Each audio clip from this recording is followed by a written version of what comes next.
नमस्कार, मैं हूं अभिषेक त्यागी। उत्तर प्रदेश में पिछले कुछ दिनों से कोडीन कफ सिरप का मामला सुर्खियों में है। लगातार चर्चा का विषय है।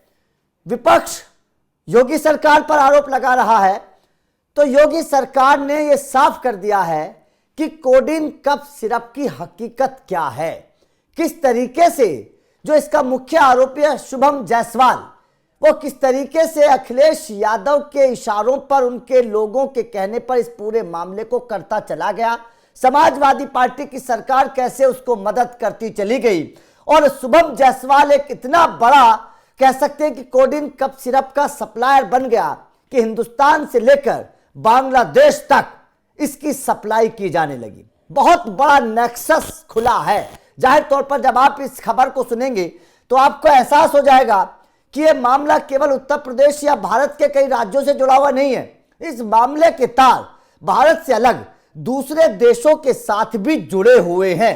हवाला के जरिए किस तरीके से पूरा पैसा आता था, कैसे एक चेयर की कंपनी, कमरे में केवल एक चेयर होती थी, उस कंपनी में कैसे करोड़ों रुपए का लेन देन होता था, किस तरीके से पूरी सप्लाई होती थी, बांग्लादेश में कैसे 10 गुना ज्यादा रेटों में इस कोडीन कफ सिरप को बेच दिया जाता था। आज जब आप इस खबर को सुनेंगे तो आपको एहसास होगा कि किस तरीके से समाजवादी पार्टी की सरकार ने न केवल हिंदुस्तान बल्कि उत्तर प्रदेश को इस नकली दवा की जद में धकेल दिया, बल्कि पूरे हिंदुस्तान में इस नकली दवा को बेचने के लिए शुभम जायसवाल की सपोर्ट भी किया। यह जाहिर तौर पर समझना बेहद जरूरी है। अब योगी सरकार ने क्या क्या एक्शन लिए हैं वो आपको समझाऊंगा।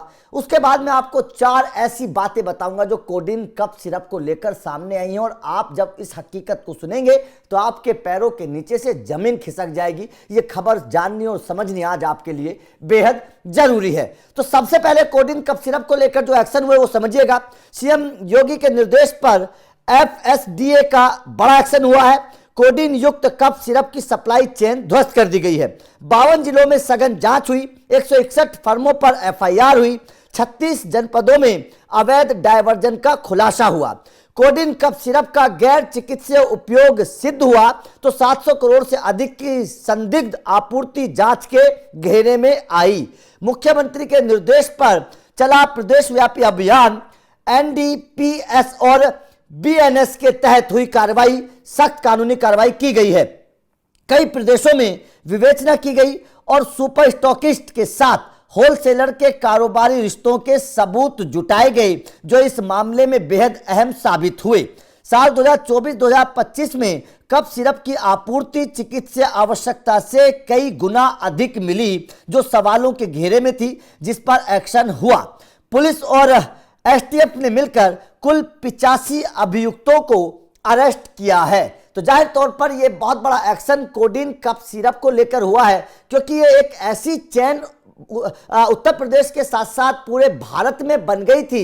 इस फर्जी नकली दवाई की एक ऐसी चेन बन गई थी जिसे कह सकते हैं कि सपोर्ट मिल रहा था, जिसकी जड़ों को पार्टियां पानी दे रही थी जो इन राज्यों में थी। कुल मिलाकर योगी आदित्यनाथ को जब इस बात का पता चला और जब इस पर कार्रवाई शुरू हुई तो जाहिर तौर पर एक बहुत बड़े नेक्सस का पता चला। अब इसमें 4 बहुत बड़ी बातें सामने आई हैं। जब इन 4 बातों को आप सुनेंगे तो आपके पैरों के नीचे से जमीन खिसक जाएगी और आप भी कहेंगे कि वास्तव में ये एक खतरनाक, बहुत खतरनाक तरीके से भारत में ये कोडीन कफ सिरप की जो चेन है वो फैलती जा रही थी। सबसे पहला है बांग्लादेश कनेक्शन।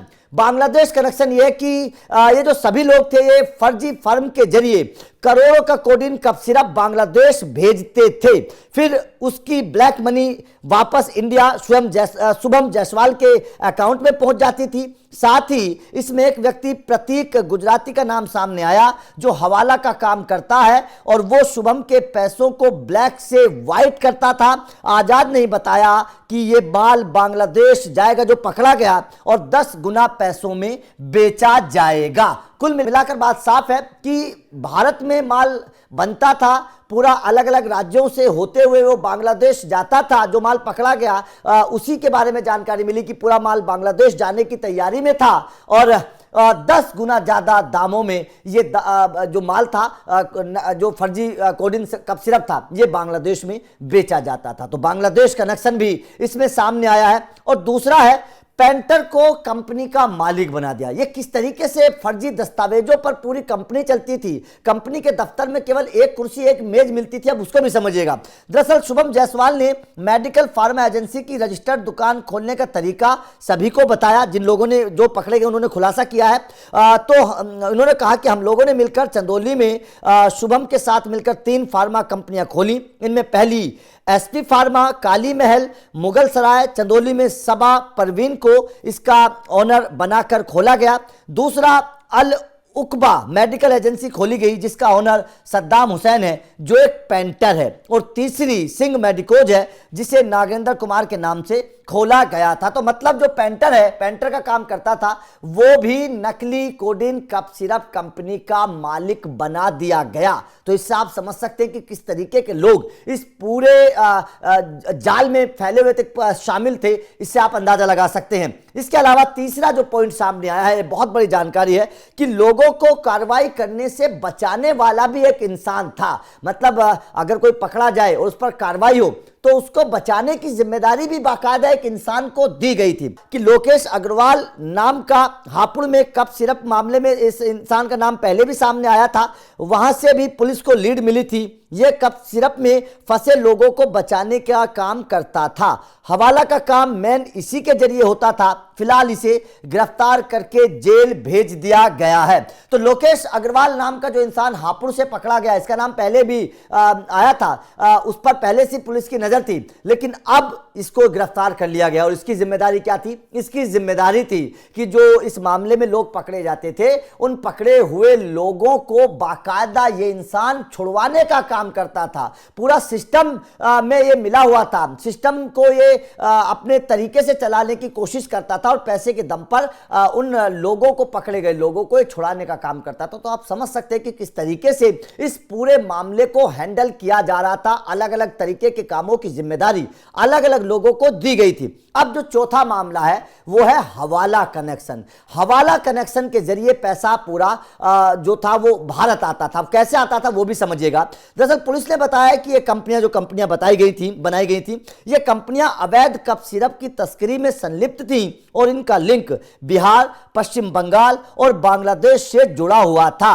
वहां पर कफ सिरप की कीमत 10 गुना अधिक है। इससे प्राप्त होने वाला पैसा गोल्ड के रूप में या हवाला के माध्यम से कैश के नोटों के रूप में वाराणसी में रिसीव किया जाता था। तो आप समझ सकते हैं ना कि किस तरीके से ये पूरा मामला जो है वो हुआ है और किस तरीके से योगी आदित्यनाथ सरकार ने इतने बड़े नेक्सस को रोकने के काम किया और लगातार कार्रवाई की जा रही है। और 700 करोड़ से अधिक की संपत्ति को मतलब कह सकते हैं उस पर जांच चल रही है। 161 फर्मों पर एफआईआर हुई है। 36 जनपदों में इसकी कार्रवाई हुई। तो इससे आप अंदाजा लगा सकते हैं कि कितनी बड़ी कार्रवाई ये योगी आदित्यनाथ सरकार ने की है। अब इस पर पूरे मामले पर योगी आदित्यनाथ ने जो कार्रवाई हुई है, इस पर योगी आदित्यनाथ ने क्या कहा, जरा चलते चलते सुनते चले जाइएगा। आप योगी आदित्यनाथ की इस पूरे मामले पर कार्रवाई को कैसे देखते हैं और क्या आपको लगता है कि वास्तव में ये कोडीन कफ सिरप का जो आरोपी है शुभम जायसवाल, उसे बढ़ाने चढ़ाने के लिए, उसे आगे बढ़ने के लिए जिस तरीके से समाजवादी पार्टी की सरकार में मदद दी गई,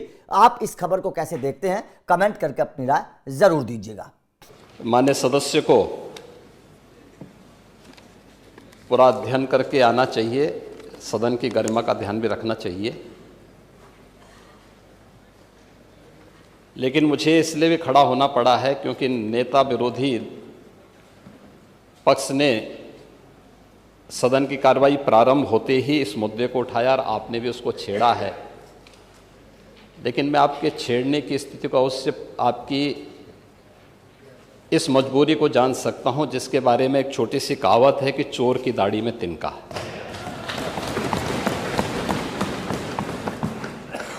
प्रश्न है नकली दवाओं के सेवन से होने वाली मौतों के बारे में, जिसके बारे में उनको उत्तर दिया गया है कि इस प्रकार के कोई भी प्रकरण अभी तक उत्तर प्रदेश सरकार के संज्ञान में नहीं है। दूसरा, समय समय पर इस दिशा में खाद्य सुरक्षा और औषधि प्रशासन विभाग के द्वारा छापेमारी की कार्रवाई भी होती है। उत्तर प्रदेश के अंदर कोडिन कफ सिरप के मामले में जिसको नेता विरोधी दल, मैं तो ये मानता था कि उम्र के चौथे पड़ाव पर व्यक्ति सच बोलने का आदी कम से कम इस उम्र में तो होगा ही, लेकिन इस उम्र में भी इस समाजवादी उनको झूठा बुलवा देते हैं। इस उम्र में तो कम से कम उसे झूठ मत बुलवाओ भाई, सच बोलने के उनको आदी होना चाहिए। और तो चेयर पे बैठ चुके हैं लंबे समय तक, स्पीकर के रूप में उन्होंने सदन को आगे बढ़ाया है। कोडिन कफ सिरप से उत्तर प्रदेश के अंदर कोई मौत नहीं हुई है, एक। दूसरा, इस मामले में एनडीपीएस के अंतर्गत कार्रवाई होगी। ये उत्तर प्रदेश सरकार इस मामले को कोर्ट में जीती है, उत्तर प्रदेश ने इस मामले को लड़ा है। तीसरा, उत्तर प्रदेश में इसका जो सबसे बड़ा होलसेलर, जो बड़े होलसेलर हैं, जिसको सबसे पहले एसटीएफ ने पकड़ा था 2016 में, उसको लाइसेंस समाजवादी पार्टी ने जारी किया था। जो फोटो रिलीज हो रही हैं, देश के अंदर दो नमूने हैं, एक दिल्ली में और एक लखनऊ में बैठते हैं। जब देश में कोई चर्चा होती है तो तुरंत वह देश छोड़ करके भाग जाते हैं, और मुझे लगता है कि यही आपके बबुआ के साथ भी हो रहा होगा।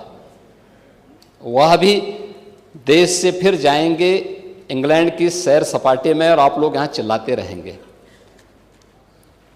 महोदय, कोडिन कफ सिरप का मुद्दा जो इन्होंने उठाया है,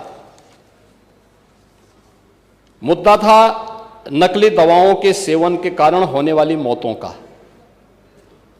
और उसके बारे में हमने पहले ही बताया है कि नकली दवा के कारण होने वाले मौत के प्रकरण की कोई भी बात अभी तक शासन के संज्ञान में नहीं आई है, और समय समय पर एफएसडीए विभाग इसको लेकर के छापेमारी करती है, कार्रवाई करती है।